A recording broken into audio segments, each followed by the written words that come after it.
மத்தேயு 13ஆம் அதிகாரம். இயேசு அன்றைய தினமே வீட்டிலிருந்து புறப்பட்டு போய் கடலோரத்திலே உட்கார்ந்தார். திரளான ஜனங்கள் அவரிடத்தில் கூடி வந்தபடியால் அவர் படவில் ஏறி உட்கார்ந்தார். ஜனங்களெல்லாரும் கரையிலே நின்றார்கள். அவர் அநேக விசேஷங்களை ஊமைகளாக அவர்களுக்குச் சொன்னார். கேளுங்கள், விதைக்கிறவன் ஒருவன் விதைக்கப் புறப்பட்டான். அவன் விதைக்கையில் சில விதை வழியருகே விழுந்தது. பறவைகள் வந்து அதை பட்சித்து போட்டது. சில விதை அதிக மண்ணில்லாத கற்பாறை இடங்களில் விழுந்தது. மண் ஆழமாயிராததினாலே அது சீக்கிரமாய் முளைத்தது. வெயில் ஏறின போதோ தீந்து போய் வேறில்லாமையால் உலர்ந்து போயிற்று. சில விதை முள்ளுள்ள இடங்களில் விழுந்தது. முள் வளர்ந்து அதை நெருக்கி போட்டது. சில விதையோ நல்ல நிலத்தில் விழுந்து சிலது 100ஆகவும் சிலது 60ஆகவும் சிலது 30ஆகவும் பலன் தந்தது. கேட்கிறதற்கு காதுள்ளவன் கேட்க கடவன் என்றார். அப்பொழுது சீஷர்கள் அவரிடத்தில் வந்து, ஏன் அவர்களோட ஊமைகளாக பேசுகிறீர் என்று கேட்டார்கள். அவர்களுக்கு அவர் பிரதித்துரமாக, பரலோக ராஜ்யத்தின் இரகசியங்களை அறியும்படி உங்களுக்கு அருளப்பட்டது, அவர்களுக்கோ அருளப்படவில்லை. உள்ளவன் எவனோ அவனுக்கு கொடுக்கப்படும், பரிபூர்ணமும் அடைவான். இல்லாதவன் எவனோ அவனிடத்தில் உள்ளதும் எடுத்துக்கொள்ளப்படும். அவர்கள் கண்டும் காணாதவர்களாயும் கேட்டும் கேளாதவர்களாயும் உணர்ந்து கொள்ளாதவர்களாயும் இருக்கிறபடினால் நான் ஓமைகளாக அவர்களோடு பேசுகிறேன். ஏசாயாவின் தீர்க்க தரிசனம் அவர்களிடத்தில் நிறைவேறுகிறது. அதாவது, காதார கேட்டும் உணராதிருப்பீர்கள், கண்ணார கண்டும் அறியாதிருப்பீர்கள். இந்த ஜனங்கள் கண்களினால் காணாமலும் காதுகளினால் கேளாமலும் இருதயத்தினால் உணர்ந்து மனந்திரும்பாமலும் நான் அவர்களை ஆரோக்கியமாக்காமலும் இருக்கும்படியாக அவர்கள் இருதயம் கொழுத்திருக்கிறது. காதால் மந்தமாய் கேட்டு தங்கள் கண்களை மூடிக்கொண்டார்கள் என்பதே. உங்கள் கண்கள் காண்கிறதுனாலும் உங்கள் காதுகள் கேட்கிறதுனாலும் அவைகள் பாக்கியமுள்ளவைகள். அநேக தீர்க்கதரிசிகளும் நீதிமான்களும் நீங்கள் காண்கிறவைகளை காணவும் நீங்கள் கேட்கிறவைகளை கேட்கவும் விரும்பியும் காணாமலும் கேளாமலும் போனார்கள் என்று மெய்யாகவே உங்களுக்கு சொல்லுகிறேன். ஆகையால் விதைக்கிறவனை பற்றிய ஓமையை கேளுங்கள். ஒருவன் ராஜ்யத்தின் வசனத்தை கேட்டு உணராதிருக்கும் போது பொல்லாங்கன் வந்து அவன் இருதயத்தில் விதைக்கப்பட்டதை பறித்து கொள்ளுகிறான். அவனே வழியருகே விதைக்கப்பட்டவன். கற்பாறை இடங்களில் விதைக்கப்பட்டவன் வசனத்தை கேட்டு உடனே அதை சந்தோஷத்தோடு ஏற்றுக்கொள்ளுகிறவன்.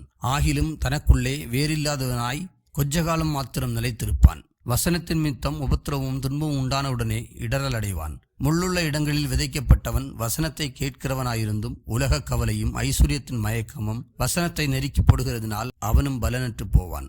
நல்ல நிலத்தில் விதைக்கப்பட்டவனோ வசனத்தை கேட்கிறவனும் உணர்கிறவனுமாயிருந்து 100ஆகவும் 60ஆகவும் 30ஆகவும் பலன் தருவான் என்றார். வேறொரு உவமையை அவர்களுக்கு சொன்னார்.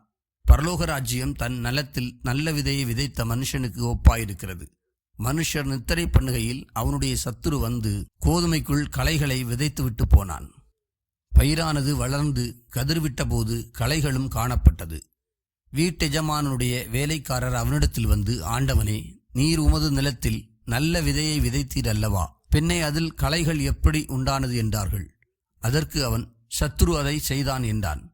அப்பொழுது வேலைக்காரர், நாங்கள் போய் அவைகளை பிடுங்கி போட உமக்கு சித்தமா என்று கேட்டார்கள். அதற்கு அவன், வேண்டாம், களைகளை பிடுங்கும்போது நீங்கள் கோதுமையையும் கூட வேரோடு பிடுங்காதபடி இரண்டையும் அறுப்பு மட்டும் வளர விடுங்கள்.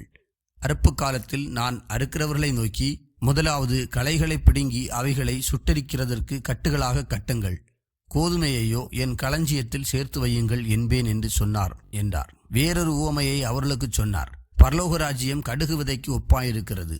அதை ஒரு மனுஷன் எடுத்து தன் நிலத்தில் விதைத்தான். அது சகல விதைகளிலும் சிறிதாயிருந்தும் வளரும்போது சகல பூண்டுகளிலும் பெரிதாயி ஆகாயத்து பறவைகள் அதன் கிளைகளில் வந்து அடையத்தக்க மரமாகும் என்றார். வேறொரு ஊமையை அவர்களுக்கு சொன்னார்.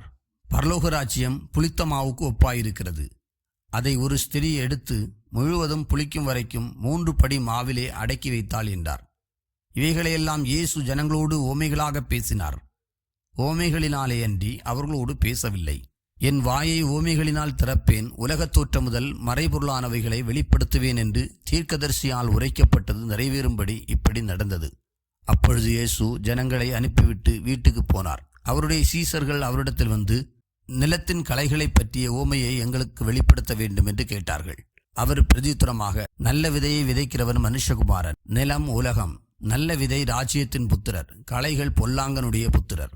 அவைகளை விதைக்கிற சத்துரு பிசாசு. அறுப்பு உலகத்தின் முடிவு, அறுக்கிறவர்கள் தேவதூதர்கள். ஆதலால் களைகளை சேர்த்து அக்கினியால் சுட்டரிக்கிறது போல இவ்வுலகத்தின் முடிவிலே நடக்கும். மனுஷகுமாரன் தம்முடைய தூதர்களை அனுப்புவார். அவர்கள் அவருடைய ராஜ்யத்தில் இருக்கிற சகல இடறல்களையும் அக்கிரமம் செய்கிறவர்களையும் சேர்த்து அவர்களை அக்கினிச் சூளையிலே போடுவார்கள். அங்கே அழுகையும் பற்கடிப்பும் உண்டாயிருக்கும்.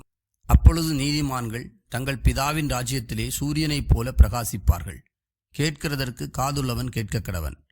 அன்றியும் பரலோக ராஜ்யம் நிலத்தில் புதைத்திருக்கிற பொக்கிஷத்துக்கு ஒப்பாயிருக்கிறது. அதை ஒரு மனுஷன் கண்டு மறைத்து அதை பற்றிய சந்தோஷத்தினாலே போய் தனக்கு உண்டான எல்லாவற்றையும் விற்று அந்த நிலத்தை கொள்ளுகிறான். மேலும் பரலோக ராஜ்யம் நல்ல முத்துக்களை தேடுகிற வியாபாரிக்கு ஒப்பாயிருக்கிறது.